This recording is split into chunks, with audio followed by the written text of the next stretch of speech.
Hey, it's Patrick Wilson. Hello, this is Jeff Goldblum. Hi, this is Alec Baldwin, and you're listening to Marta on the Move. I'm your host, Marta Mazzoni. Join us as we connect culturally through lifestyle, travel, and entertainment. Good morning, everybody. It is Wednesday morning. I think it's September 30th. And I woke up this morning and woke up at 5:30, took a long walk, and my husband and I were making dinner for my sister tonight. And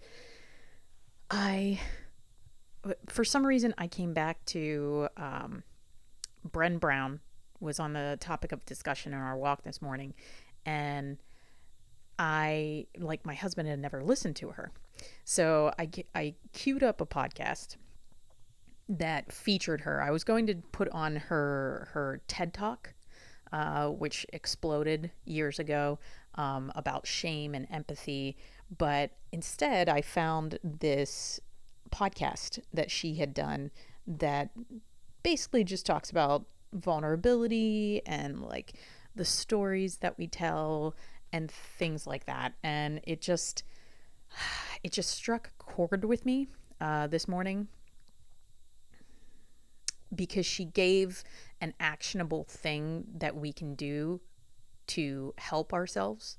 So I went online and I posted this post that I'm going to read to you. I was kind of like ranting, and it just like, there's sometimes you have a post, or sometimes you talk about something and it just flows out of your mouth without you having to struggle over it or really struggle to find the words, pretty much. So I'm just going to read you this post that I posted.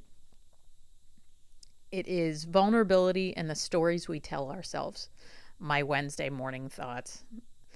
I posted, I can't say enough about Brene Brown.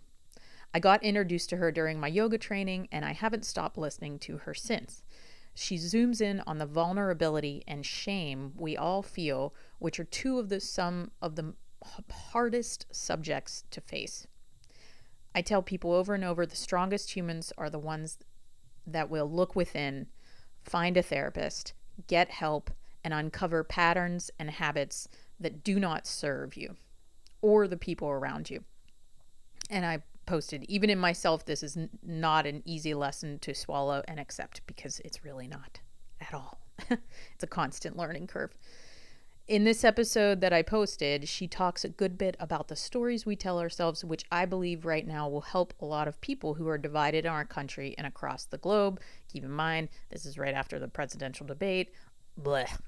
And then I posted, even though I'm so sick of talking about America, how's the rest of the damn world doing? Because I really am just tired of talking about Americans and America in general.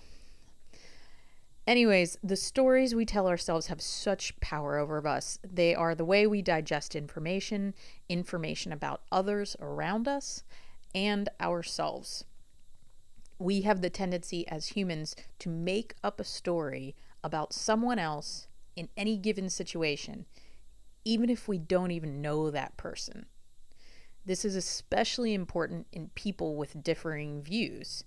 The stories we make up about them have the power to change how we feel and how we react. How we feel about ourselves and how we feel about others. It opens up our eyes to judgment when you start to inspect the story you have woven about a situation involving yourself or something you are viewing from the sidelines. So then I posted, because sometimes words are really hard to digest, which is why I wanted to post a podcast about this. Sometimes when you hear someone and their inflections and how they use their words, I mean, for me, that's how I understand better. I understand listening better. It digests more than me rather than reading. So I felt the need to put this into a podcast. And I'm sorry if this is like repetitive, but I gave the example of a story. So an example of one story that you make up. Quote, Teresa hasn't returned my Facebook message. Maybe I said something wrong in my text. Maybe she is offended or mad at me. End quote. Here is another story that you could tell yourself. Quote, Teresa is busy being a mom and working, comma, she probably just overlooked it, end quote. Which one of these stories serves us and which one doesn't? Can you pick out which? Because it's pretty obvious which. It's the first one. The first one does not serve us. Is there a time in your life that you have made up this exact same thing? So pausing here, think about this. I always tell my husband this because he's very quick to be mad about other people that don't involve him. So for example, if he's driving and the worst thing that could happen to him is somebody flicking him off, because he automatically thinks, what did I do wrong? What did I do to make this person angry? What did I do? Maybe did I cut him off? Did I do this? Man, that guy's an asshole and blah, blah, blah. And you know what? Probably that guy is an asshole for flicking you off. But here's the thing. In your mind, what would serve you better? And the story that you tell yourself. Does the story that you tell yourself about, that guy's an asshole and what did I do wrong and I did this and blah, blah, blah, that you are going to fester over and create a negative reaction in your day, in your mindset? Or you could turn that around and be like, you know what? That guy, I don't know his situation. I don't know what he's going through right now. Maybe he's on the way and his wife's pregnant and, he got called into work, or maybe he just got fired, or maybe, he lost his house. You don't know. You don't know with 100% certainty what his story is. So I guess that's my point. Telling yourself one of those stories serves you and one doesn't. And picking out times in your day that you do that, because we do it all the time. Stories are the way that we digest things. They're the way we make sense of things because we're human. That's what we do. So I posted that. And then when you start to notice your gut reaction to a story is when you can start to change the narrative. So this was the mind-blowing thing from this podcast that was in the Science of Success podcast that I'll post the link on my page so you guys can check it out. She talked about practical ways. They talked about practical ways that you can start to change your mindset and start to change your life. You can really, there's nothing worse than people being like, you can change your life. And then there's no practical steps to get there. It's like the worst. It's like, okay, great. But how do I do that? What are the tools? What are the little things that I can implement in my day? And one of the things she did was to take a situation in your life, day to day, littlest thing, because this is all we do all day is tell ourselves stories. Take a situation where you have a reaction to something. Whatever that reaction is, usually it's a negative reaction because we're like hardwired that way to like blame someone, blame ourselves, judge someone, judge ourselves. Notice it, sit with it, and this is the hard part. Sit with it for a moment and then open the box and notice if the story that you are telling yourself is serving you. Is there an alternative story to this? Are you 100% sure of your story? Why are you, the reason of why, the question of why are you telling this story? And if you told a different story, which might be scary to you, which might be scarier because it takes more work to tell a different story, because your habits and your patterns have you in that circle of telling a negative story. This is fascinating to me. Sorry. This is like where I am with my podcast, guys. I'm still going to talk about travel and entertainment, but honestly, just nobody can do anything in their lives without, nobody can achieve anything in their lives without the right mindset. And for me personally, the right mindset for me, and I posted about this, is like, what is the best version of yourself? For me, that's all I'm concerned with right now, is like becoming the best version of myself. Because if I'm the best version of myself, everybody around me I can help. And I have helped myself to become that. And that's when you don't have regrets. That's when you're not down all the time or depressed.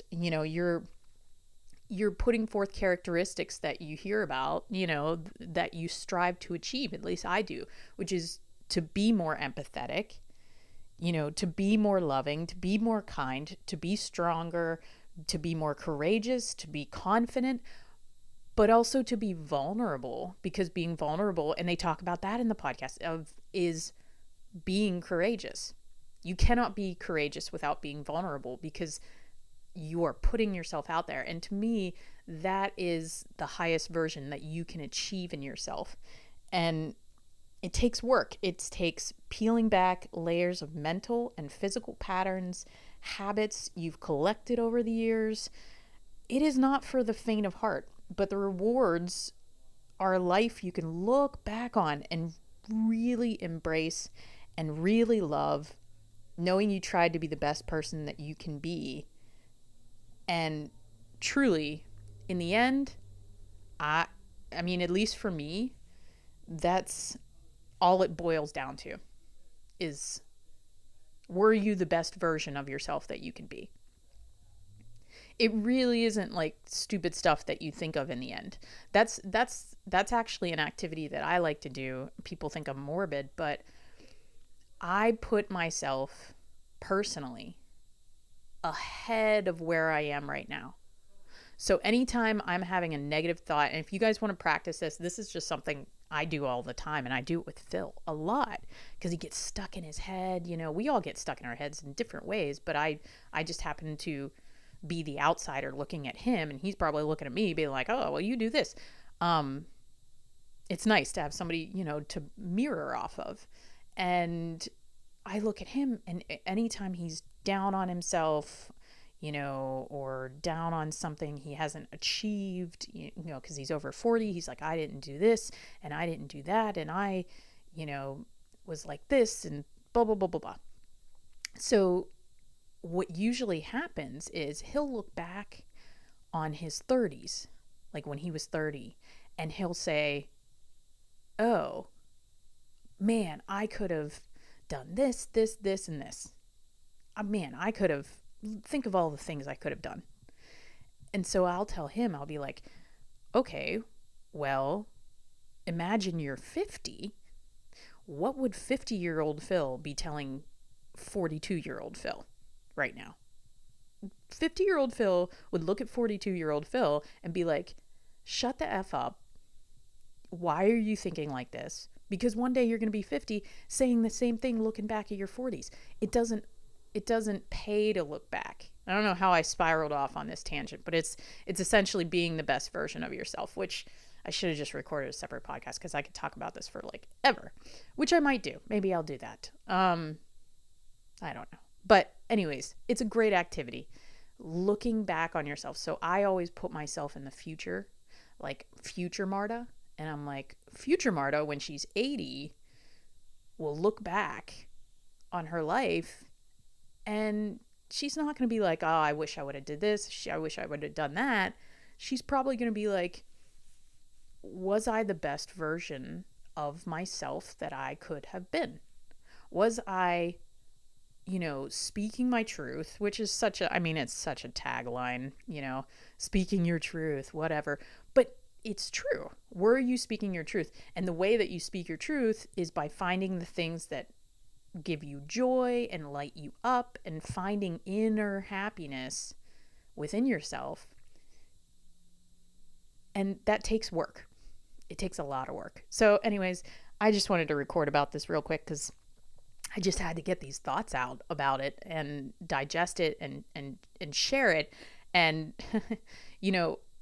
sharing this for you guys listening, and if you've been with me along this 5-year, 6-year ride that I've been on, me sharing this with you, if you're listening, is really just me. I'm still processing it. It's, a light bulb went off about the story, but I'm still working on myself. Like, this is me working on myself. I don't have all the answers. I probably never will have all the answers. Nobody has all the answers. But taking that step, and my friend Byron Nash, we take walks together, we talk together, we bounce ideas off each other, and he's always like, "Are you moving the needle?" And what that means to me is, like, whatever your goal is, whatever great version of yourself is, you don't have to take these massive steps to do it. You just have to do something every day that moves the needle in that direction of the best self that you want to be. So for me today, moving that needle was listening to that podcast with my husband so that we could discuss it, and then recording this, actually posting this post.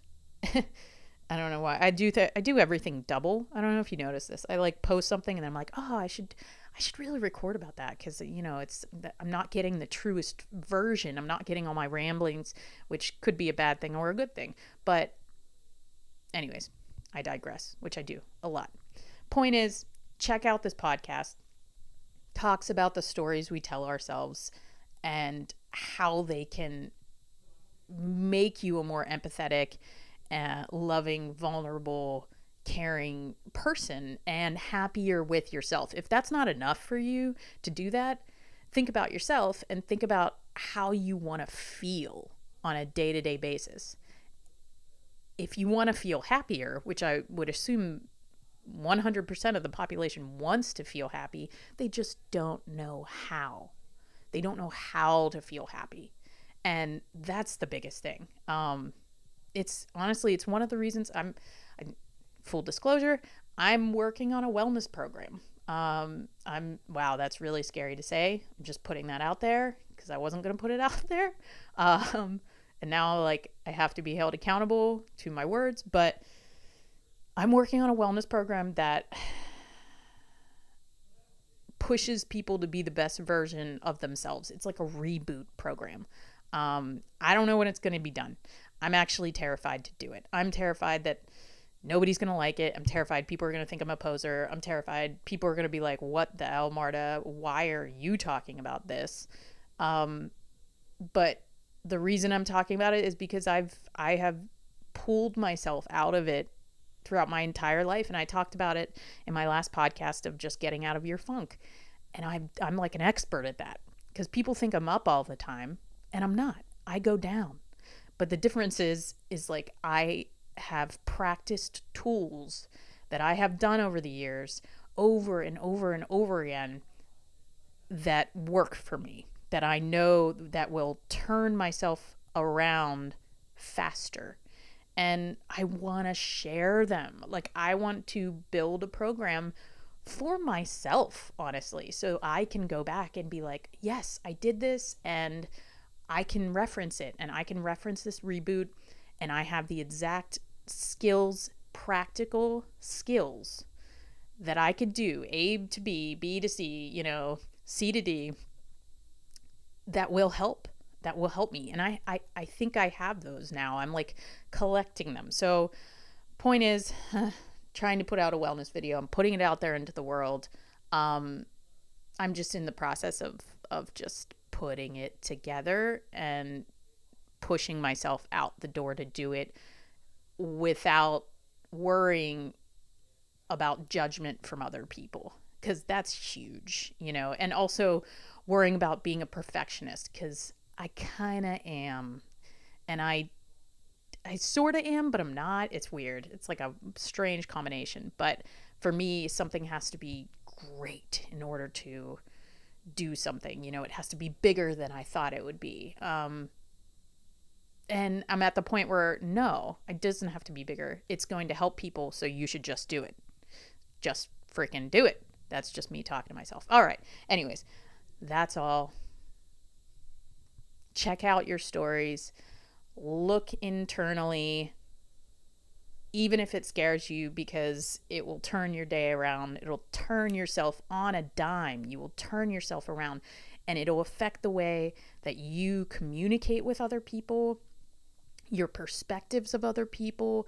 It'll just help you be a more empathetic and loving person and feel good about yourself, which is great, because if you feel good about yourself, you'll treat other people well. That's the point. People that don't feel good about themselves, that aren't happy, that's when you start to notice they don't treat other people well, because they're not happy with themselves. It seems so simple, but it's so hard to understand sometimes. And when you start to get that, you start to look at yourself and you start to notice your happiness on days. Like, I'll calibrate my days and be like, oh, how am I feeling today? I can't even show up for anybody else if I'm feeling like shit. I just can't. I don't know. It's just not possible. I mean, how tasks become harder, everything becomes harder. So anyways, take care of yourselves and look within and look at the stories you tell yourself, and it will help. I'm going to post this link to this podcast. If you haven't been introduced to this lady, like, she's going to blow your mind. Her shame TED Talk, you got to check it out. It's so great. It's so great. So anyways, I hope you're enjoying these new type of podcasts. I promise I'll have travel. I promise I'll have entertainment. I mean, I'm still trying to get Jack Black on this damn thing, because his escape room red nose day thing like blew my mind. But you're gonna get a lot of this too, because really it's just me knowing about me. So keep it moving, everybody. Hope you enjoy it. Have a great day.